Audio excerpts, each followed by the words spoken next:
ایک واقعہ امام موسیٰ کاظم علیہ السلام کا کہ ایک امام کے ساتھ ہم سفر شخص تھا، وہ سفر پہ جا رہا تھا. وہ کہتا ہے کہ میں نے دیکھا کہ امام گھوڑے پر سوار ہے اور آگے جا رہے، ہم میں کافی پیچھے تھا. اتنے میں نے دیکھا ایک درندہ حیوان، غالباً شاید ایک بھیڑیا تھا، وہ آ رہا تھا. میں اس بھیڑیے کو دیکھ کر ڈر گیا. ڈرنے کے بعد میں نے خود کو میں وہاں سے دور ہوا اور میں کسی چٹان کے پیچھے جا کر چھپ گیا تاکہ یہ بھیڑیا مجھ پر حملہ نہ کر سکے.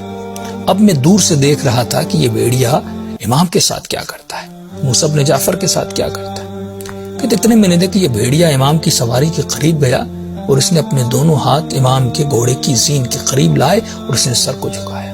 اتنے میں امام نے بھی اپنا منہ اس کے قریب لے گئے اور ایسے لگ رہا تھا جیسے ان کے درمیان کوئی تکلم اور کلام ہو رہا ہے، آپس میں باتیں کر رہے ہیں. کچھ اس نے کہا اور امام نے دعا کے لیے ہاتھوں کو بلند کیا، کوئی دعا کی.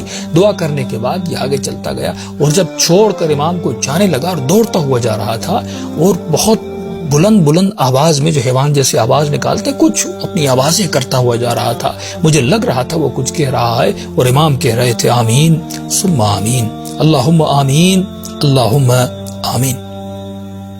امام آمین کہہ رہے تھے.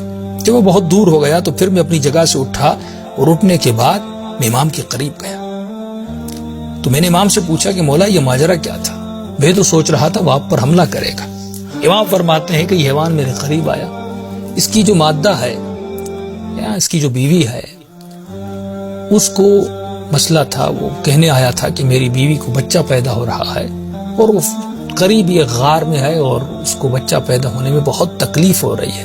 اس نے کہا کہ مولا آپ دعا کریں، اللہ آپ کی دعا کو قبول کرتا ہے. ایک حیوان کو کتنی معرفت ہے، اس حیوان کی نیت دیکھیں، معرفت ہے، اسے پتا ہے میں کس کے در پہ جا رہا ہوں. تو امام نے کہا میں نے دعا کی اور مجھے الہام ہوا کہ جو اس کا بچہ ہے وہ پیدا ہو چکا ہے.